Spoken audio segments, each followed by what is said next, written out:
The Blades Ramble is proudly sponsored by My Business Group, a group of brands designed to support owners, leaders and managers in business. Contact mybusinessgroup.co.uk for more information or follow the link in the description below.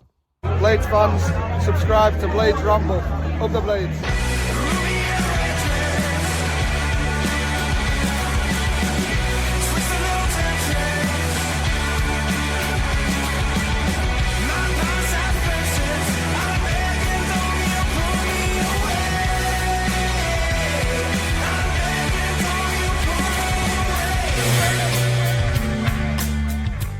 What is happening, Blades? And welcome back to the Blades Ramble.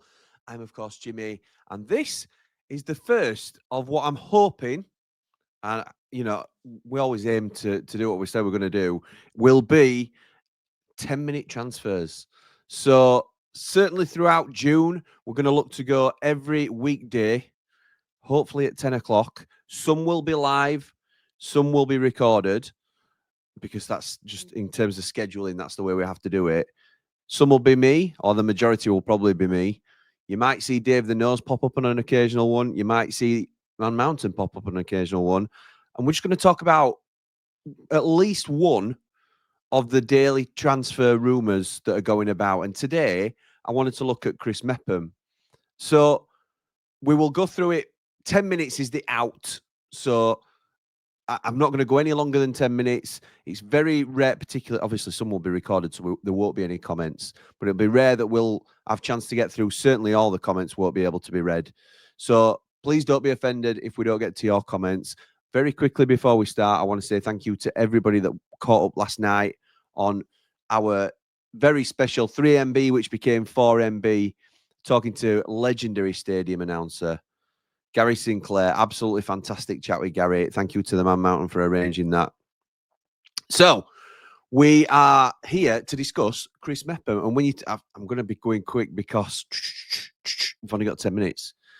When you are discussing transfers and thinking about how we can improve Sheffield United going, because look, we dust ourselves down and we're going again.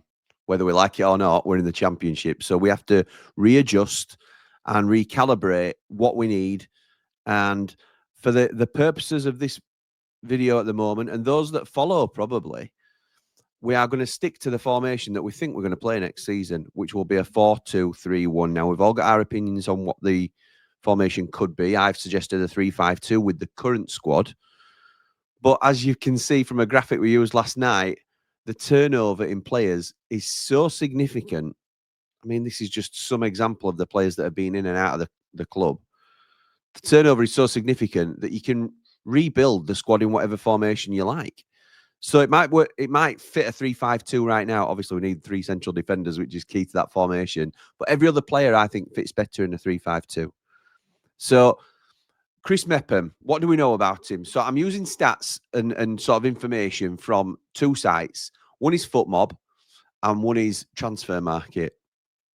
Chris Mepham is 27 years old. He's a right-footed centre-half. And straight away, that says to me, is he going to be a Jack Robinson replacement? Not likely. Because Chris Wilder, we know, likes a balance between left and right footers. We haven't had that luxury in central midfield, which we have had as years gone by.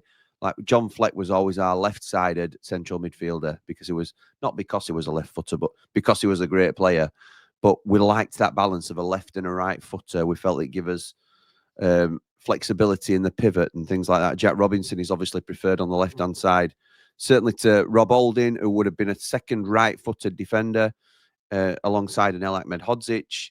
So if he's coming in, it's going to be as competition for Anel. We have to consider that Anel will be here at the moment, but there's a lot of speculation he won't be. I think the signings that you've got to look at on the whole is, do they come straight into the first team? And Mepham, for those that aren't aware, plays for Bournemouth. There's a lot of rumours that he's out of contract at the end of the season. So if he's coming on a free, that's absolutely a no-brainer. We get Chris Mepham in, because whether he is straight in the 11 or he's peripheral, to come in for no transfer fee, it's a no-brainer. However, I mean, Transfer Market is usually really good on reporting stuff like this. It doesn't show that he's got another +1. A lot of people are saying he's got +1 year on his deal. I can't see it anywhere that I'm looking. So, really interesting. What I can see is that he played 40 games last season for Sunderland, who finished obviously 4th in the league, ended up beating Sheffield United in the playoff final, as we know. Is he better than Jack Robinson? I haven't seen enough of him, in all honesty, to say a definite yes. I like Mepham as a player from what I've seen previously. Ironically, I saw more of him prior to him playing in the same division as us, as I did him playing in the champ with Sunderland. But to get 40 appearances in a very strong Sunderland side, which we forget as well, Sunderland, as much as they faded towards the end of the season, and ironically, I think that was when Mepham came out of the team. They kept 09 in alongside Dan Ballard when Dan Ballard came back from injury. There's an argument to say maybe Ballard and Mepham could have been their best pairing. I don't know. I think this would be a good signing, personally. I think it'd be a good signing, but it depends on what sort of fee Bournemouth will be looking at. I think if we're honest, I'm expecting an L to leave. So we know we need centre halves anyway. What you don't want is an expensive centre half sitting on the bench like we had for the second half of last season in Rob Holding. So, is there any legs to it?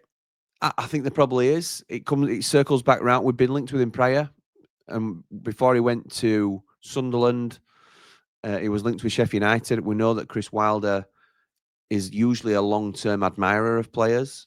And that's been a criticism of him in the past, because does he hang on to that interest too long until they start dipping?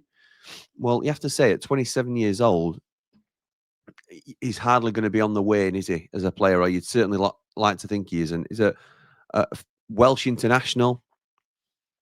Add him to that collection. So plays with Kiefer Moore internationally.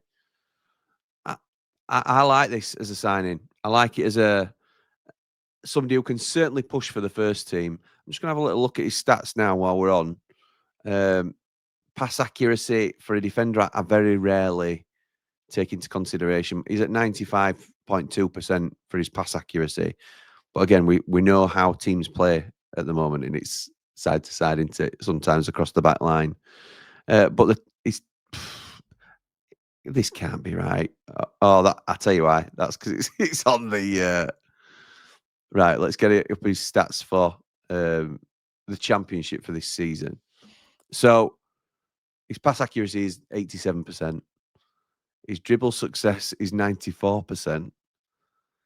Tackles won, nearly 60% of his duels. That's interesting. Aerial duels won 63.5%. So he wins 2/3 of his aerial duels nearly. I don't think that's bad. I don't think that's bad at all. Recoveries, 138 ball recoveries across the season.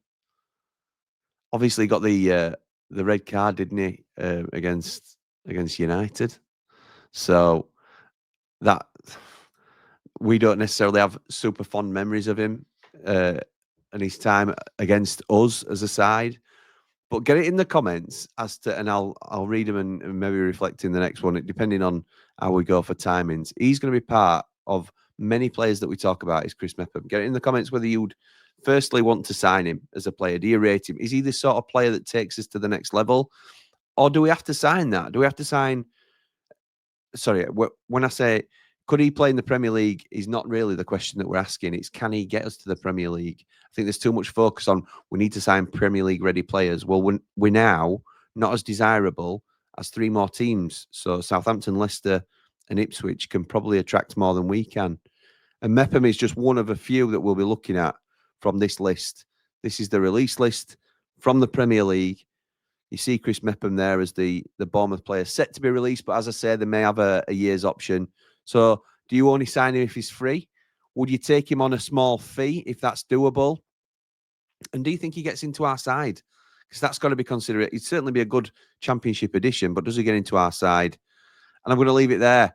Catch us tonight, if you can, for another one of these Jimmy Uber, the YouTuber episodes on Behind the Ramble, sponsored by Glasby Pallets, where I talk about my first drunk passengers. It's the second episode in that series.